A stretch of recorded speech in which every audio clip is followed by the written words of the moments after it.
예, 안녕하십니까. 부동산으로 부자되기 TV 부동산 신문 읽어주는 공인중개사 임동성입니다. 오늘은 2019년 5월 30일 한국경제신문이고요.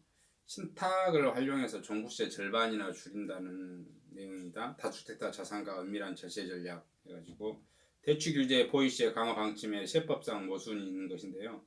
관리 신탁에다 맡기면 신탁사의 과세를 한다는 겁니다. 그렇게 되면 이제 개인한테 과세를 안 하고 실질적인 소유자는 위탁자죠. 위탁자한테는 세금을 안 물린다는 거죠. 대신 연 0.2%에서 0.9% 수수료 부담해서 절세 효과 없을 수도 있다고 그러는데 전반적으로 보면은 뭐 절세 효과도 있고 대출 꼼수도 뭐 이렇게 대출 규제도 피해갈 수 있는 그런 큰 혜택이 있는 것 같아요. 종합부동산세를 피하기 위해 부동산 관리 신탁을 활용하는 고액 자산가가 늘고 있습니다. 부동산 신탁사에 형식상 명의를 넘기면 0.2%에서 0.6%가 수수료가 발생하지만 다주택자 보유시가 줄어들거나 다주택자 대출을 받는 편법이 가능해집니다. 정부의 대출 규제 보유시의 강화 방침에 구멍이 뚫렸다는 지적이 나오고 있고요. 관리 신탁은 거의 1년 새 12% 급증하고 있습니다. 거의 6조 9천억에서 7조 한 8천억 정도 늘어난 것 같습니다. 지방세법상 납세 의무자가 실질적인 보유자인 위탁자가 아닌 형식상 보유자인 수탁자라는 점을 이용한 것입니다.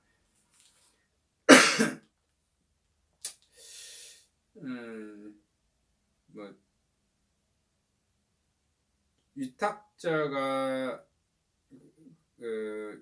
위탁 수수료가 한 세금의 절반 가까이 또는 최대 한 4분의 1까지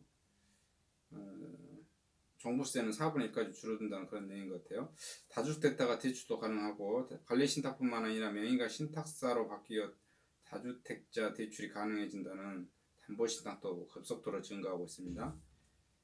또 담보신탁은 시중은행에서 대출 받을 때 주로 하는 근저당권자 설정에 따라 등록세, 인지세, 지방교육세 등 세금 납부 및 국민주택 채권 매입 의무가 없어지고 명의가 바뀌다 보니 채권자 등 제3자에 의해 강제 집행 절차에서도 벗어날 수 있는 장점이 있다고 보여집니다. 이게 서울 같은 경우는 아파트 가격이 한 채에 10억, 20억 하니까 그런 것을 서너 채, 두세 채 가지고 있으면 이런 것을 많이 이용할 수 있을 것 같다는 생각이 드네요. 그 다음에 이게 14년 만에 여의도 새 아파트 공급하는데 허그가 분양가 이견 때문에 일정 못 잡고 있다고 그러네. 브라이튼 여의도 부지인 것 같고요. 30년 된 아파트 난방비를 절반 이상 더 들고 단열 기준 에너지가 낭비 심해서 그렇답니다. 그리고 제목이 이 와중에도 검던 땅 산 우미건설 해가지고 약 400억대 주택용지 교통망 확충 가치 상승 기대 제목이 달려져 있네요. 소제목에 우미리는 왜 이 400억 원대의 검단 신도시 미분양 나는 초토화된 아파트를 샀냐 이렇게 하면 다른 또 호방건설이나 반도건설이나 중흥건설은 이 참여를 공격적인 참여를 하지를 않았습니다. 근데 우미가 봐보면 굉장히 그 아파트 얘기 하시는데 굉장히 공격적입니다. 선방은 많이 까고 빛가람 혁신도시에서도 가장 우미가 먼저 했죠. 우미가 먼저 해서 당연히 성공했고요. 우미 같은 경우는 제가 저 개인적으로는 우미하고도 싸우기도 해봤지만은 어쨌든 우미는 어떤 신도시에 가면 굉장히 공격적이고 그런 회사인 걸로 제가 알고 있습니다. 정부 2기 신도시 교통망을 확충을 계획을 내놓고 있어서 이 일대 가치가 상승할 것을 보고 있고요. 우미는 그렇게 판단했는가 봅니다. 3기 신도시에 계획된 주택 공급이 3-4년 뒤에 이루어진다는 걸 고려했어요. 우미는 먼저 그런 건설사 입장에서 그런 것도 생각할 수 있겠죠. 지금 자체는 미분양이고 지금 3기 신도시 한다고 격앙되어져 있고 주민들이 매일 데모하고 이러겠지만 실질적으로 또 매일 데모하고 이렇게 하다 보면 어떤 현상이 벌어질까요? 3기 신도시가 실질적으로 좀 딜레이 되는 현상이 벌어질 수도 있겠죠.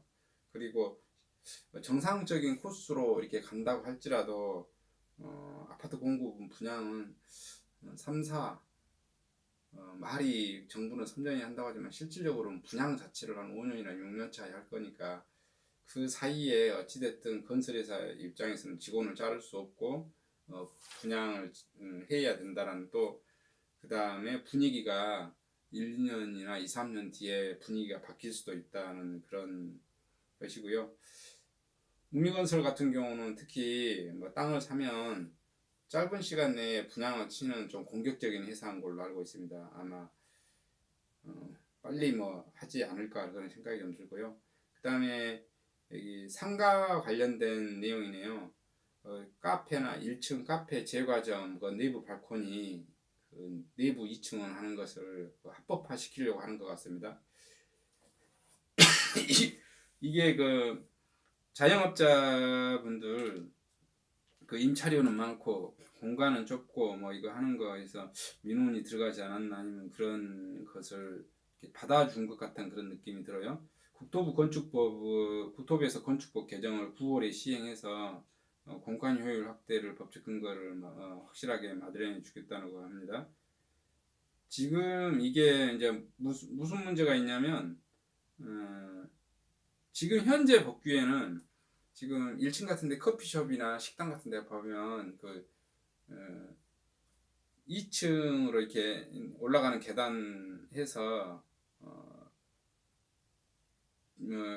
주 중심 보가 한 군데 정도 이렇게 1.8m 안 넘어가게 해서 편법으로 이렇게 하고 있습니다. 그런데 시군구청에서 그게 그 처음부터 허가를 받고 계산하면은 뭐라고 할까요? 그 용적률로 포함시켜서 주차 면적 대수를 계산해 내면 그것도 이제 합법이라고 해서 과태료를 때리지 않는데, 보통 건물을 준공할 때는 그것을 해놓지 않잖아요. 임차인이 들어와서 이제 꾸미다 보면은 당연히 그 용적률이 추가된 걸로 보고, 그 용적률이 추가됐으니까 주차장 면적을 확보를 해야 되는데 주차장 면적이 확보되지 않으니까 당신은 불법이다 이거죠. 당신은 불법이니까 과태료를 내라. 그러면 그 과태료가 그 제곱미터당 계산해 가지고 6개월 단위로 한 뭐 몇백만 원씩 좀 부과하는 것 같아요. 뭐 한 면적에 따라서 틀린 거니까, 면적이 뭐 적으면 한 뭐 150만 원, 면적이 뭐 넓으면 뭐 200만 원, 250만 원, 300만 원 되고 그럴 건데, 그러다 보니까 자영업자들이 너무 힘들다 해서 이렇게 이것을 합법화 시켜주는 그런 것 같아요. 내용을 한번 다 읽어보겠습니다. 일부만 읽어보겠습니다. 다는 읽어보기 그렇고, 오늘 9월부터 카페, 제과점, 휴게음식점 개점한 층을 임의로 1층으로 나누어 사용할 수 있게 된다. 이 같은 내부 발코니가 허용되면 카페 등의 영업 공간들의 활용성이 높아지고, 국토교통부는 이 같은 내용을 담은 건축법 개정안 시행령을 개정하는 30일부터 40일간 입법 예고했고요. 29일 밝혔습니다. 그리고 휴게음식점에서 한 개층을 1층으로 나누는 내부 발코니를 설치를 이제 허용한 것 같습니다. 그래서 이것을 아예 법 시행령이라든지 이런 것에다가 바닥 면적으로 산정하지 않는다라는 문구를 삽입할 모양인 것 같습니다. 이렇게 삽입해 두면 아예 그런 그 주차장 면적 그런 것을 해석할 빌미가 생기지 않겠죠. 하여튼 이건 좀 자영업자들한테도 유리한 것 같고, 그 다음에 1층 상가를 보유하신 그 층고 높은 1층 상가의 그 효율성을 확보되어져서 자영업자들이 좀 마음 편하게 장사할 수 있게 된 것 같습니다. 이것은 아주 좀 좋은 좀 제도인 것 같습니다. 좋은 방향으로 좀 되어진 것 같은 느낌이에요. 어차피 대부분 다 이렇게 사용하고 있는 거니까요. 이상 마치도록 하겠습니다.